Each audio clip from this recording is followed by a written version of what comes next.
Welcome back. And now for the news in detail. British Prime Minister Boris Johnson has suffered a double defeat in the Commons after MPs rejected his attempt to force an early election.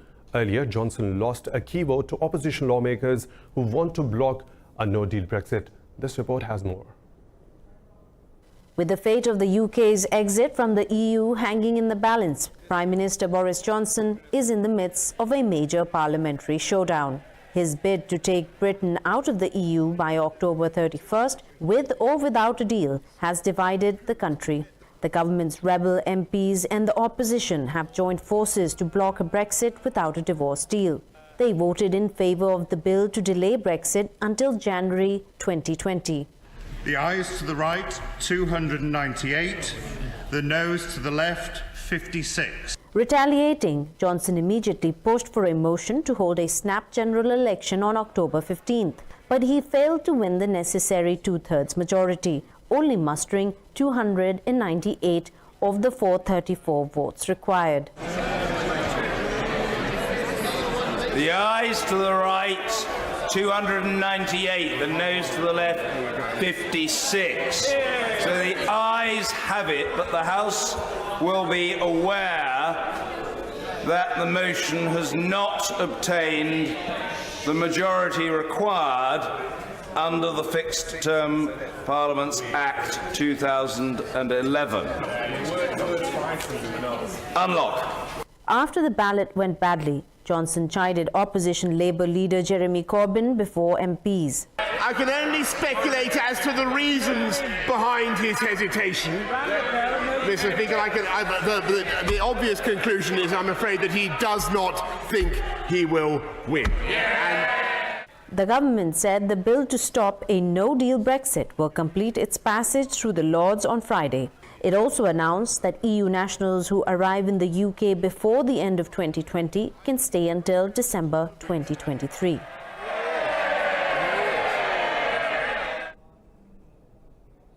On the other hand, EU Brexit negotiator Michel Barnier says the bloc will remain vigilant, united and calm in the Brexit situation. Britain's new negotiator David Frost was also in Brussels for talks with the EU officials. After discussing the situation with the EU ambassadors, Barnier met with the EU Parliament's Brexit steering group. British and the EU diplomats say there is no immediate prospect of negotiations on the withdrawal deal. Earlier, the European Union said it sees no alternative to the Irish backstop in any Brexit agreement. European Commission spokesperson Mina Andreeva said the backstop is the only solution to safeguard the Irish peace accord. The US has offered millions of dollars to the Indian captain of an Iranian oil tanker suspected of heading to Syria. State Department official Brian Hook says the money was offered to convince the vessel's captain to steer it to a country where it could be seized. The State Department said the US has contacted several ship captains warning them of consequences for supporting terrorist organizations. Reacting to the news, Iran's Foreign Minister Javad Zarif said having failed at piracy, the US has resorted to outright blackmail. Hitting back, Washington accused Zarif of blackmail with his call for $15 billion from the EU powers for Iran's future oil sales. Iran has announced it will end its limits on the development of uranium centrifuges after the US refused a sanctions waiver. This is a third step in scaling back the country's commitments to the 2015 nuclear deal. In a televised address, President Hassan Rouhani said Tehran will continue negotiations to save the deal. Iran agreed under the 2015 multilateral deal to limit its nuclear program. Rouhani said Iran will negotiate with France as EU representative in a 5-month framework. Earlier, the US blacklisted a shipping network it says is run by Iran's Revolutionary Guards. The US Treasury Department imposed sanctions on 16 entities, 10 people, and 11 ships.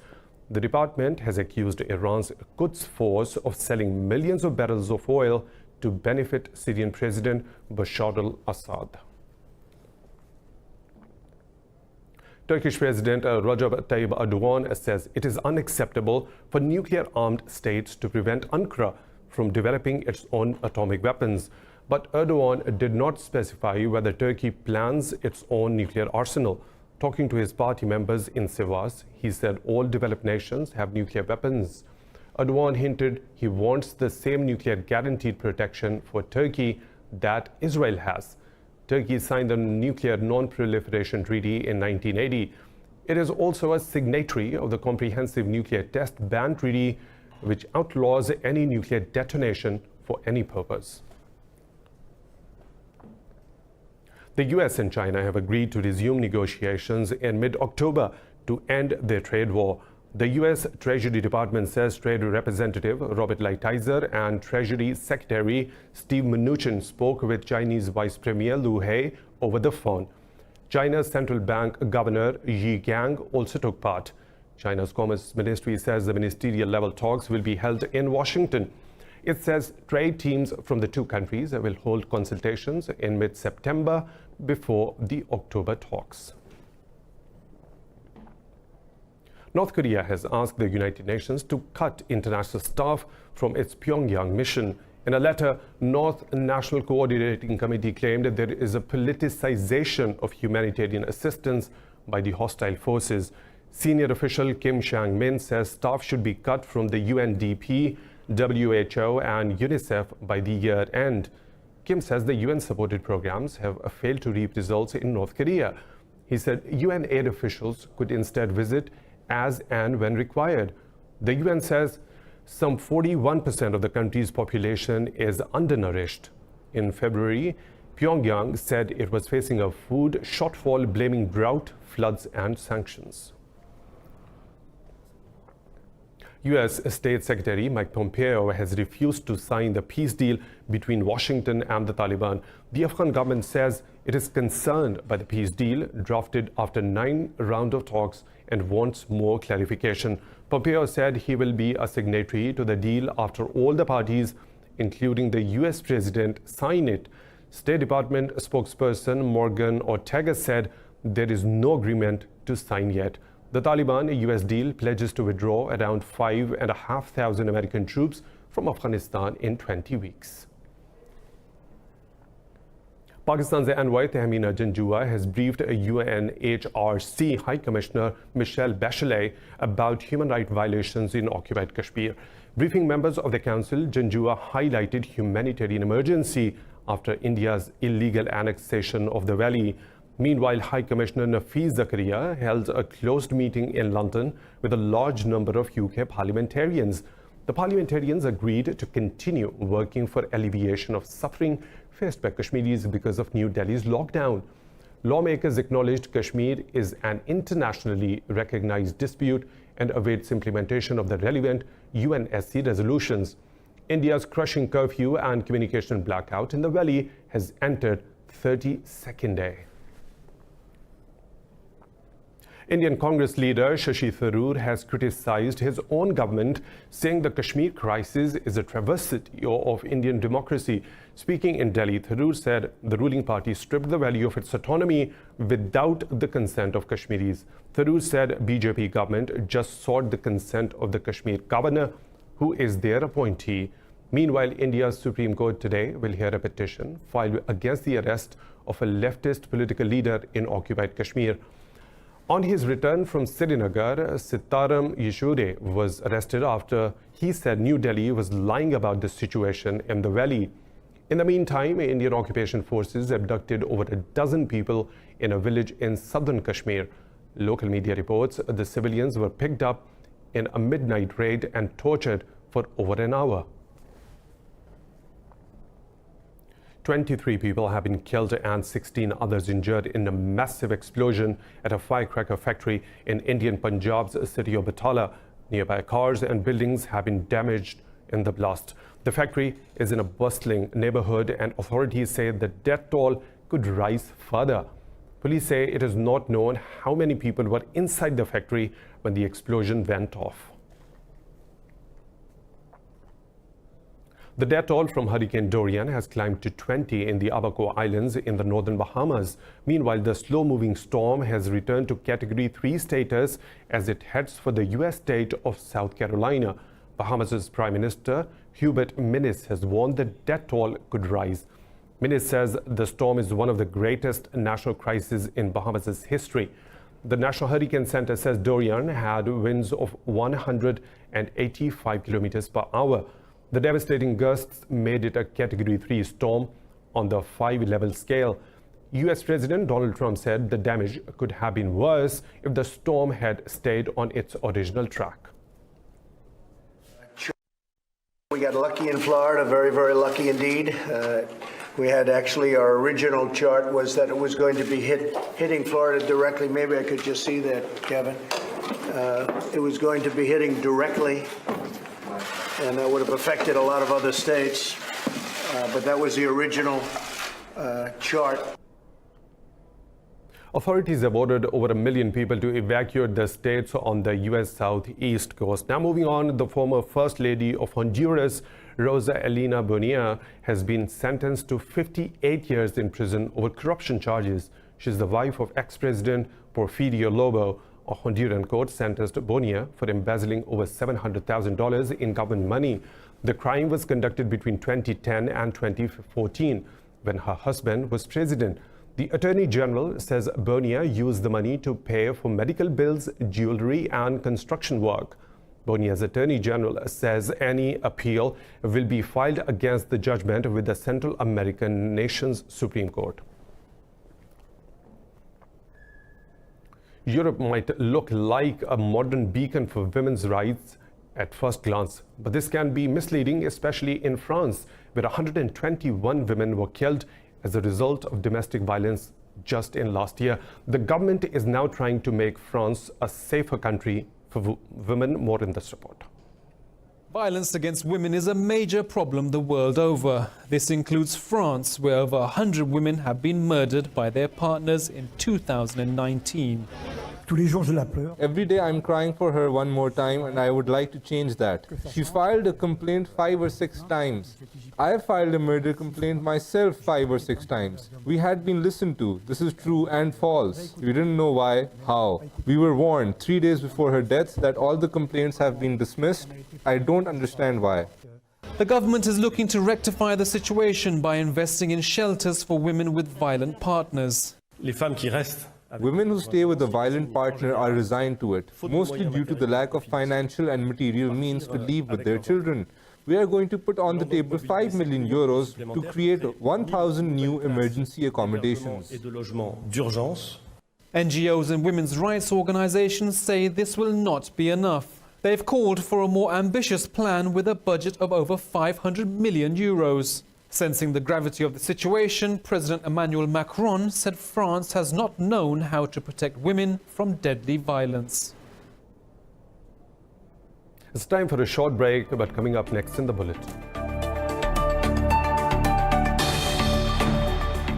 YouTube fined for collecting data on children under 13.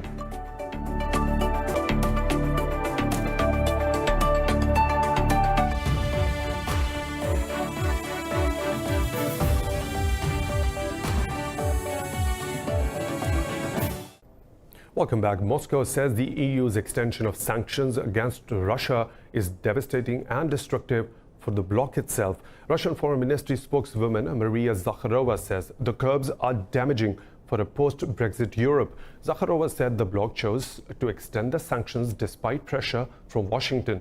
Russian Foreign Minister Sergei Lavrov also called on the EU for extending sanctions against Moscow. In the meantime, Lavrov said the US withdrawal from the INF Treaty has shaded the future of the New START Pact. He said Moscow and the US are more responsible for global security than other countries.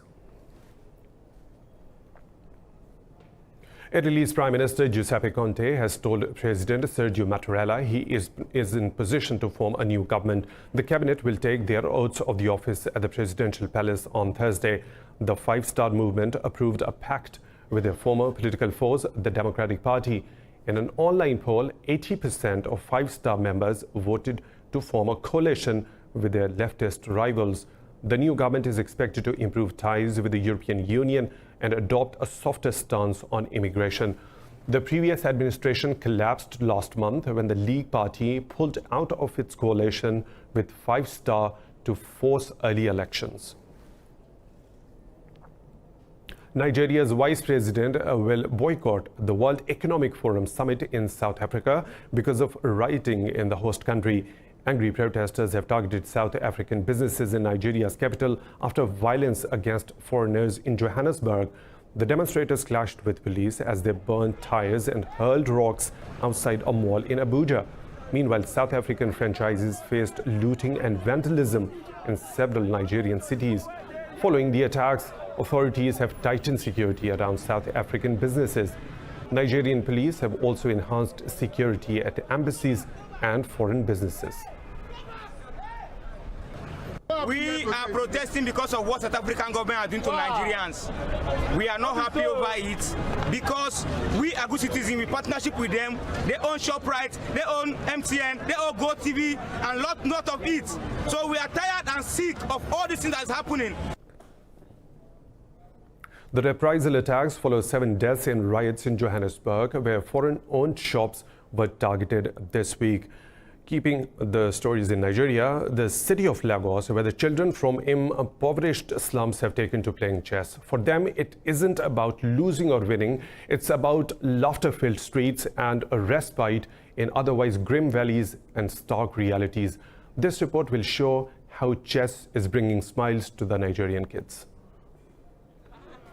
Chess, a board game famous for its reliance on strategy, has a tiny but avid following in Nigeria. Crowds of children bustle around chessboards in the neighborhoods of Lagos, figuring out their next move as part of a community project. Dozens of matches are played simultaneously as participants master a game often considered out of reach of the masses. The club's goal is to provide a space to play and learn the game for many who are not in school and work to support their families. They're learning soft skills from playing chess, skills like critical thinking, like good communication skills, creativity. They're learning how to think strategically. They're learning problem-solving skills, and these skills are skills that will be relevant throughout their existence. Held beneath a makeshift tent in the courtyard of a local bar, in less than a year, the program has already drawn an enthusiastic following. The club already boasts several success stories. The attention the project has generated has helped shine a spotlight on more marginalized children. Make me to think fast, to understand something quickly. Videos of the budding chess masters shared on Instagram show these children are like any other anywhere in the world. According to the FIDE World Chess Federation rating, the West African nation ranks 88th out of 186 countries.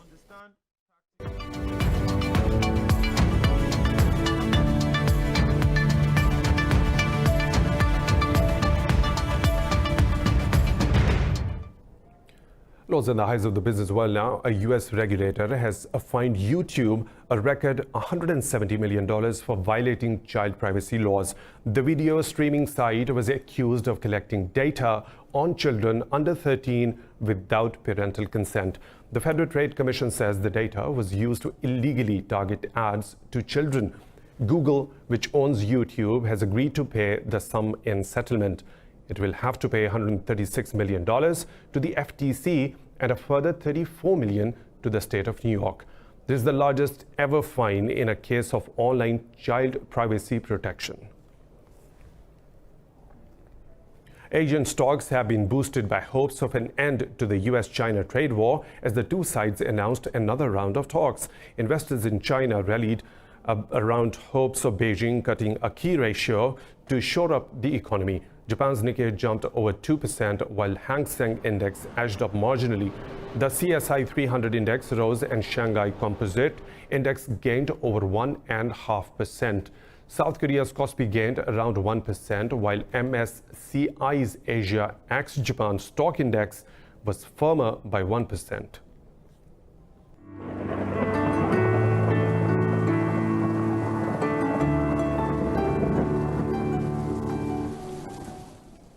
And now the weather situation from around the globe.